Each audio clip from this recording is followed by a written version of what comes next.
Hello everyone, this is Cookies, and I've got turn 31. So let's go ahead and jump in. Got a proclamation from Marignan? Is that... He might not have renamed that guy. Sad. Alright. Uh, Not seeing anything too crazy.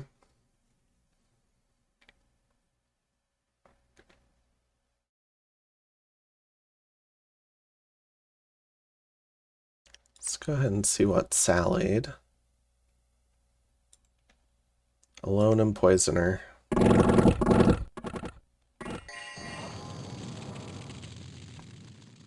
Okay.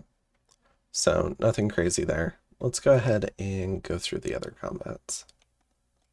Alright, so we've got some Bakemono. They've been caught, though.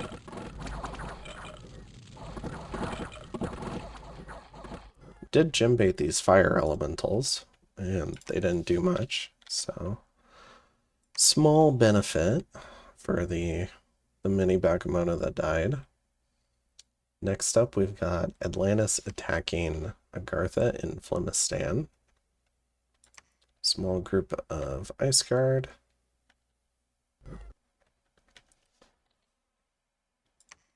Alright, we're starting to get to the point where people aren't bothering to add PD to provinces because it just gets raided. Calum attacks Man. We've got some crossbows. Just going after one PD.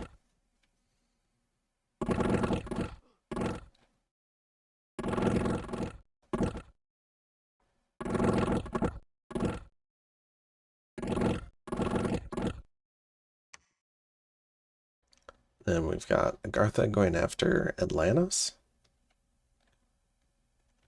It's his little point buff stack. Alright. But he has run into a fair amount of counter raiders. We've got Ice Guard, we've got Unsleeping.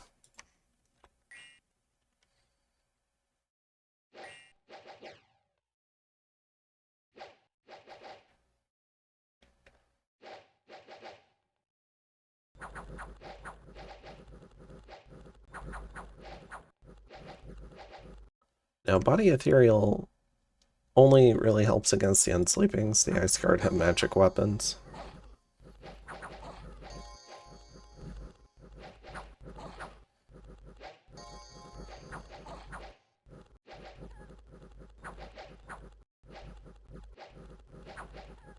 But they are picking up a lot of poison ticks from the coral armor and the coral glaives, which also have a weak poison.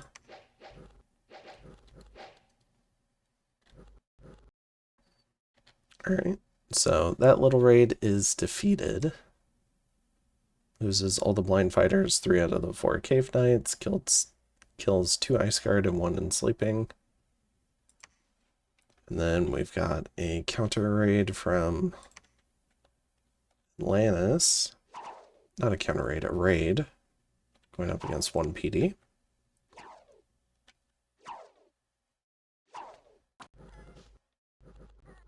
Alright. That is here in Junal Forest. Probably start skipping the 1 PD fights, but here we have some actual counter raiders. We've got some Unsleeping. They're going to roll into this barbarian-led pack of cave knights. Unsleeping are a pretty good counter here because he's not getting the body ethereal point buffing.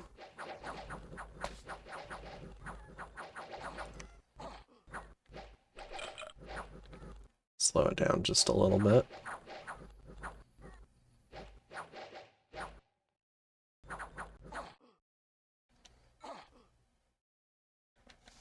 What?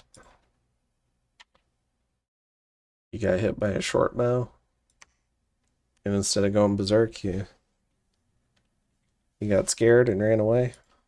That's sad. Well, I think they just about had it won.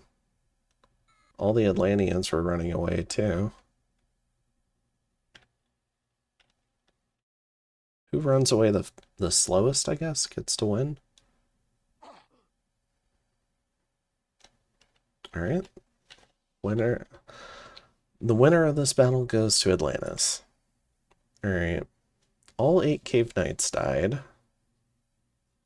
But also all 8 Unsleepings died. All right. Wait, that was here. Okay, so we're on Pack Woods now.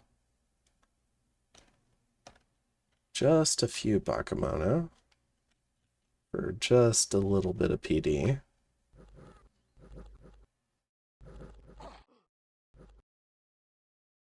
They got scared and they run.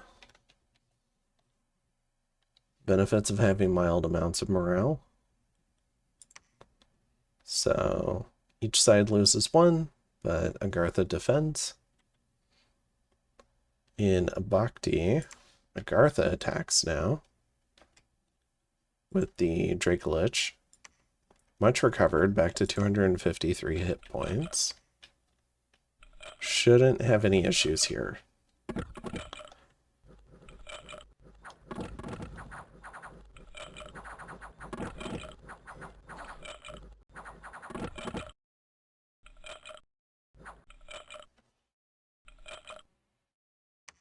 Alright, in Roka, got Atlantis attacking Agartha.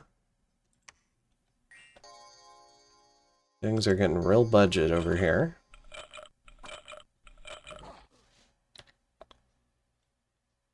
Alright, next up we've got Tianqi attacking Rotmarsh.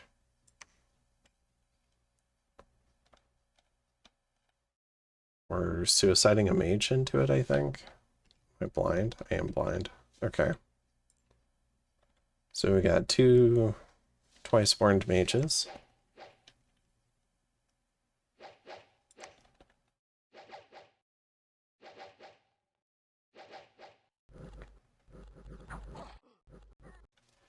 Alright, they die to the PD. Next up, we've got Agartha going after Mountains of Madness. Big army? Not a big army. Alright, so we're not going to get a big fight out of this army. At least this turn.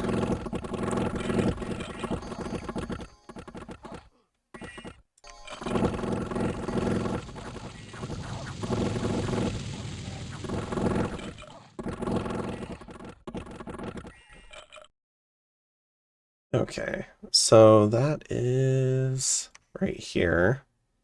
Loses 6 sappers and a blind fighter.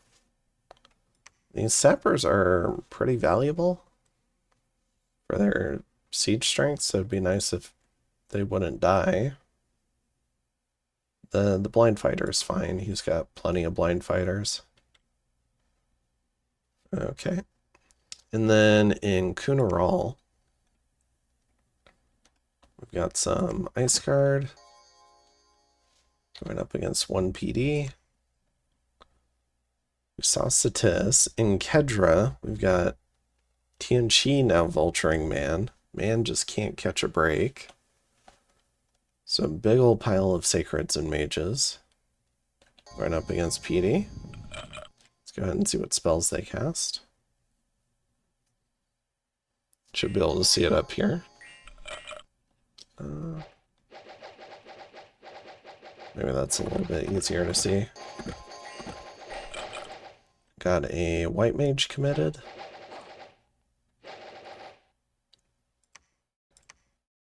Oh, this guy's twice born.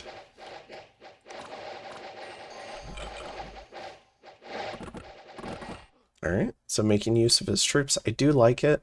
I just think there's maybe more productive targets. I think to me, while Man is alive, it's really annoying to kill him. So I'd probably try to attack Calum. But I understand just wanting to go for something easy and then scale by vulturing a little bit of Man. But I think there is some likelihood that because he's vultured Atlantis and some of Calum's spoils, that it could lead to maybe a future coalition, but we'll have to see.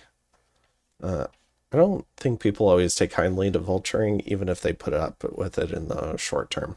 We'll have to see, though. All right. Next up, we've got Workingham. Atlantis attacking Agartha. Going up against 1 PD. Then we've got Ionia. Man, these poor PD commanders are just getting slaughtered everywhere. Okay.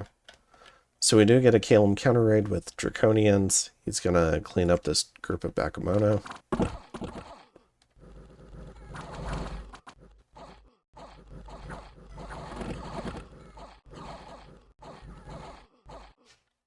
Okay.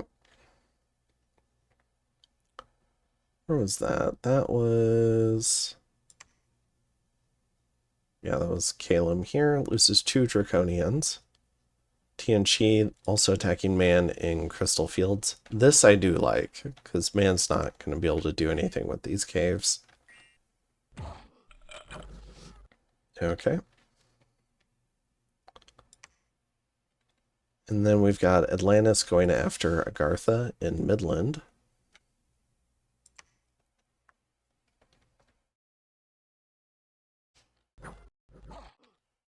Okay. And in Starlit Paladin Steppe, we've got Calum going after Man.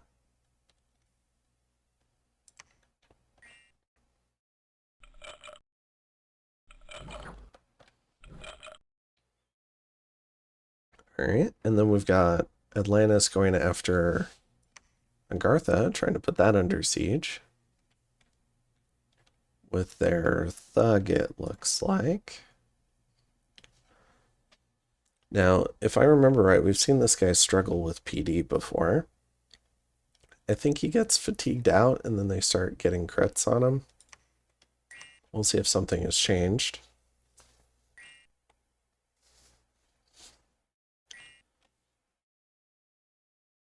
Interesting that it's dark.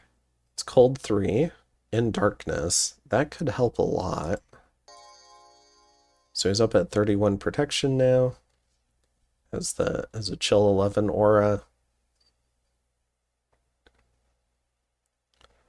And still has 14 attacks, so plenty of attack to hit the Agarthans. Now, if I remember right, these guys have Dark Vision 50, so it's not a big penalty to them, but it is a penalty.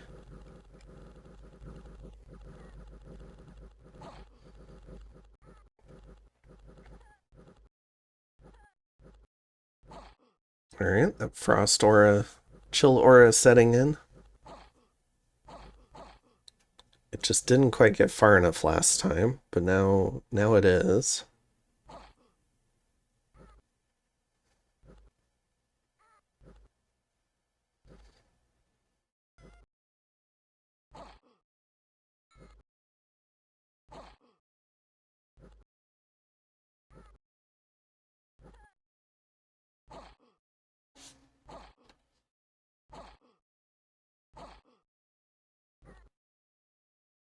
Don't think we're gonna get to Twilight.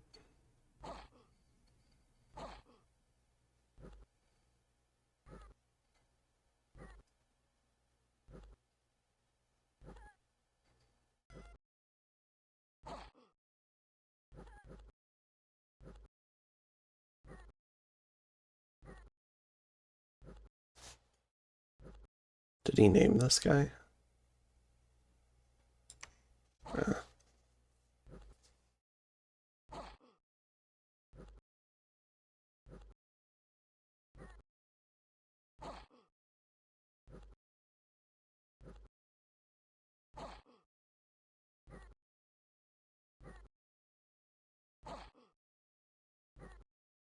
You can see how wide the chill auras are these days.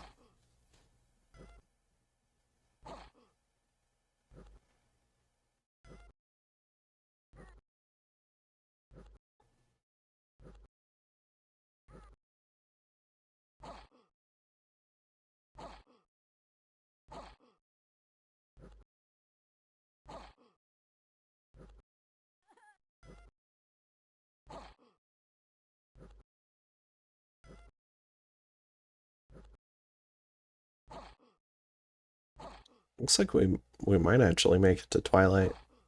Damn.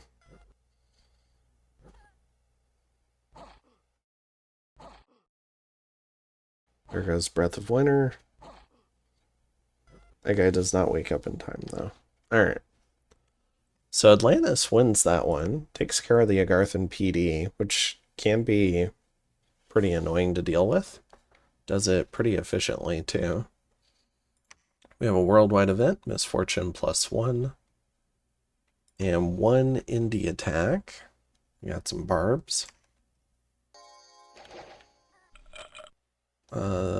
This poor little mage might die unless he gets the bright idea to run away.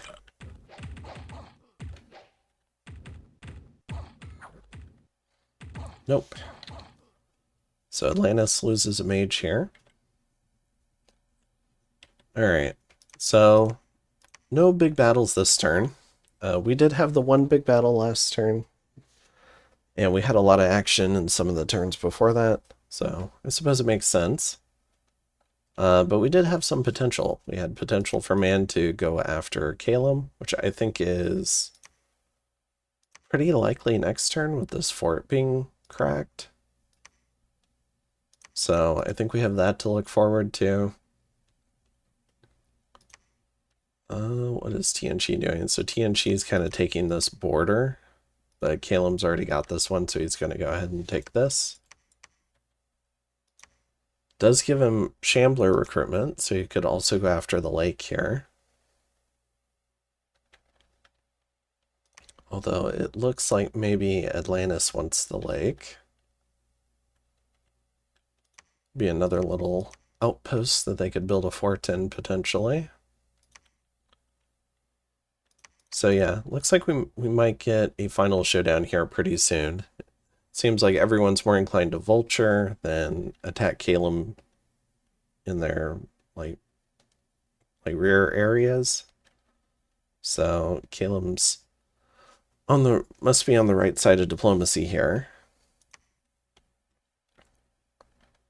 And then we've got the Agarthan siege on Pyrene, still laying claim to that.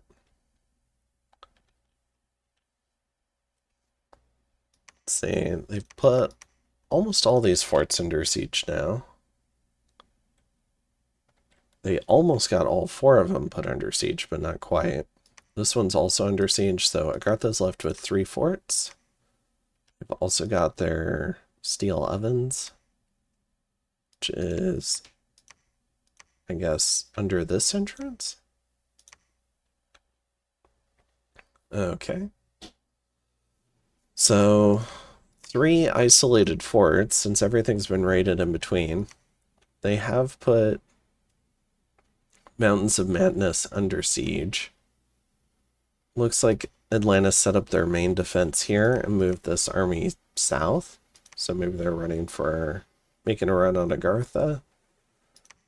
I suppose this army can give chase to Agartha. Or I guess this army's... Yeah. Just saying Agartha over and over again. But, and then we've got the Eternal Knights. Good grief. Right here.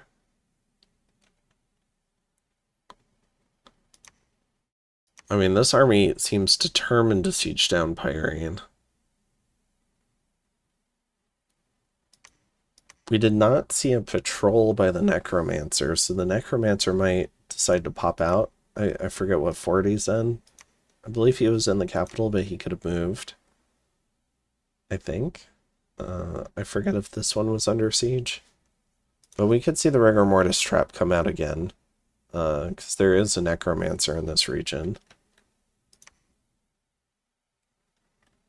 It looks like I don't know that we have a Death 4 guy over here. The Dracolich can also fill in, as long as he's got the gems.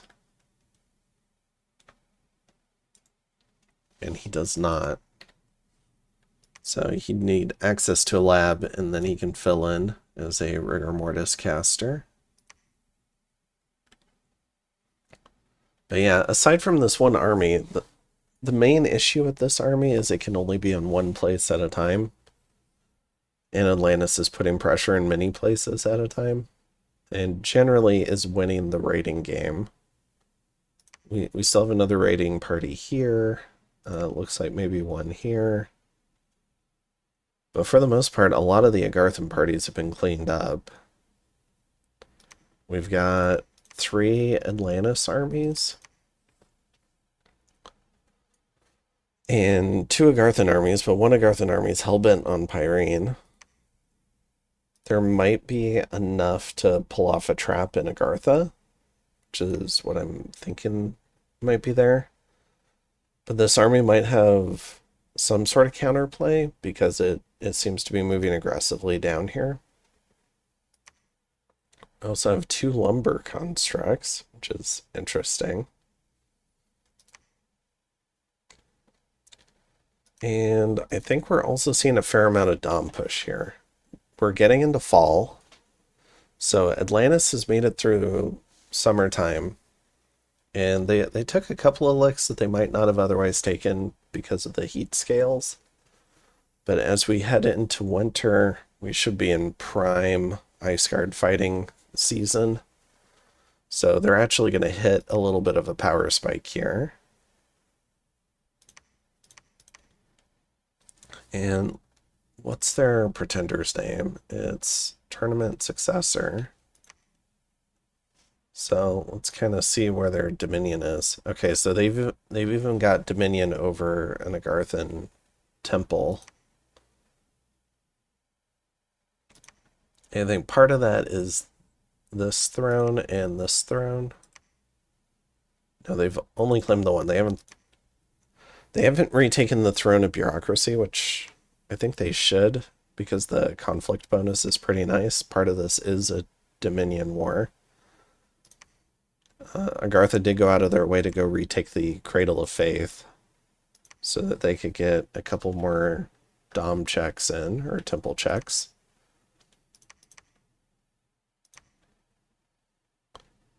Throne of Fortune is not claimed either. So Agartha is missing out on some Dominion as well.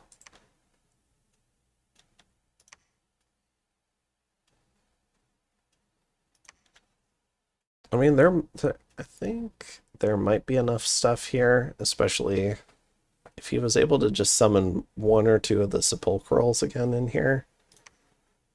You could move the Dracolich in, throw some death gems on it, and then Sally, free this fort, and maybe start trying to run up the fort chain. That could potentially be an option. Although the Eternal Knights here are a little spooky. They do kill very quickly. But yeah, it does look like the Dominion pressure is getting pretty severe.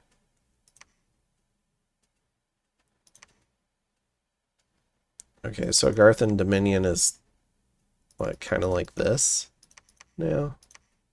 They don't have bountiful land, but they could get it back pretty easily. They do have Agartha does have some Dominion over here in Frosted Peaks because of this fort. But yeah, the Dominion is getting pushed pretty hard by Atlantis, and they could push it a little bit harder. So they could go claim this throne. They could bring in some Holy One preachers to kind of get preaching in different areas. Maybe they could be leading raiding parties or counter raiding parties. But yeah, despite the new tech, it still looks like an Atlantis advantage, just because they seem to be everywhere. And Agartha is now down to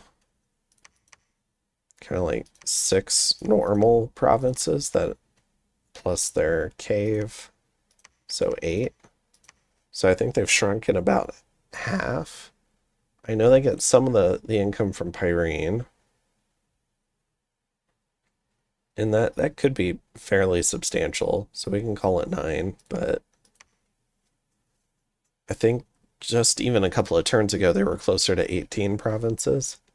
So that, I think that kind of speaks to the speed with which Atlantis is trying to roll through the raiding game. And generally speaking, they seem to be just dodging this army. More a matter of just running their armies around, making it follow them, and trying to take everything else in the meantime. Okay. And where else are we? Oh, does Agartha even trace income here? No. They do trace gems, but I don't think there is any gem income here. So yeah, they're only tracing income for here, so 200. Maybe 350. I think they get, what, half of the fort? So maybe it's 500.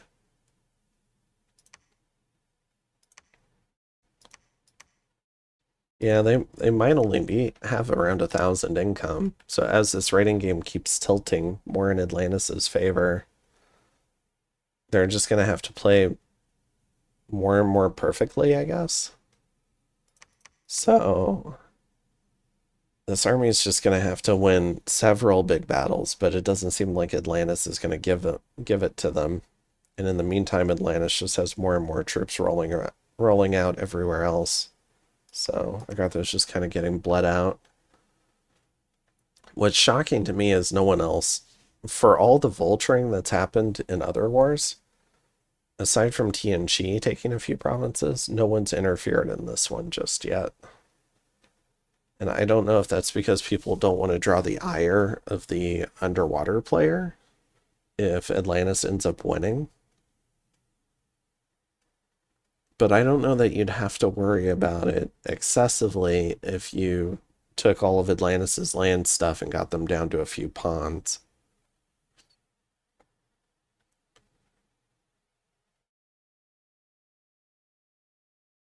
I mean, this would be annoying to deal with, but certainly not impossible to deal with.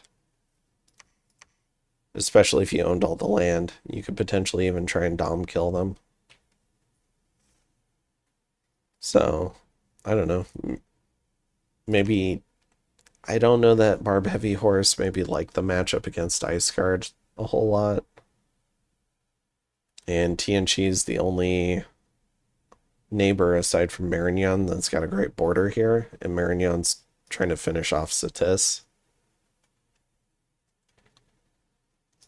So, and Tian Chi already took a payoff, so I guess that explains why there's no vulturing. Could potentially see something from Calum. For instance, if Calum wanted to try and vulture Packwoods, he certainly could try and do that. But maybe even Calum's feeling a little spread thin, trying to knock out Man. So we'll have to see how that works out.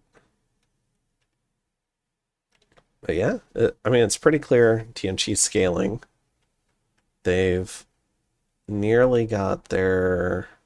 Looks like this lady's outside searching nature. Pretty soon here, I think they should have, maybe in a couple of turns, they should have their 2 forts come up. And then they'll probably upgrade those. At least 1 level. Are they decent forts? Yeah, they're pretty decent. So that'll add a fair amount of recruiting power to Tian Chi, but they might already be getting a little upkeep constrained if they're suiciding Twiceborn mages. And then they've also got the Throne of the Artificer, where I'm sure they're doing some forging. Which is 3, 4, 5, 6, 7, 8, 9 gems there on that throne. So it's a tremendous amount of gem income. I suppose we haven't really looked at sites recently either. So we could take a quick survey for sites since we don't have graphs. But I don't know that a lot of the players have had time to do significant site searching. We do have the crypt underneath here that Calum's told us about. they're getting their Draconians here.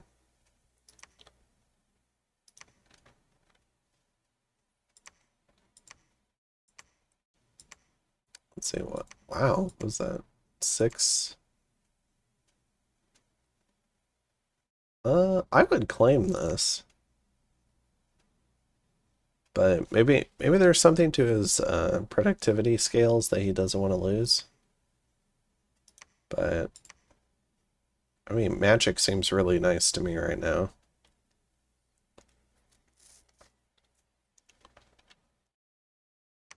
Anything going on in Marignon that we haven't already seen? Doesn't seem like it. Dream Collection?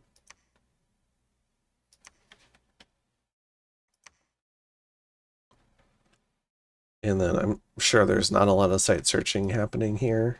So then a quick survey of the underground.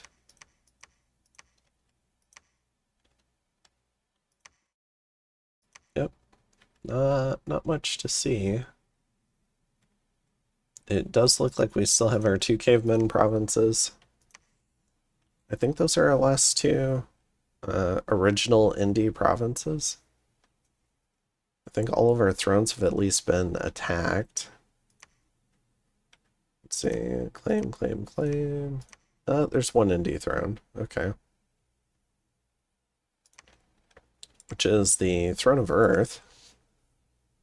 Which would be a really nice get for Marignon. Worth moving some troops over to get. Maybe that's what this crew is for. I mean, I would assume that gnomes would be good for most of the nations. Earth, Nature, Glamour. Let's go ahead and take a look at Marignon's mages. I don't think they have great access to any of those. They have a little bit of Glamour and a little bit of Earth. It's not a consistent Earth 2. This guy is a little bit more consistent. They do have Glamour, but not... I guess Glamour Earth for the booster is tricky. Or rare.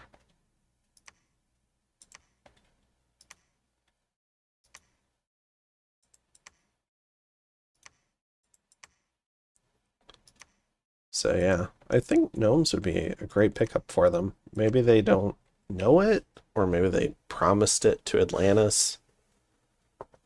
Maybe that was some sort of price to pay for them not interfering in their war with Cetus. I'm not sure. Ooh, this is a great research hub for Atlantis. Because it does increase magic scales.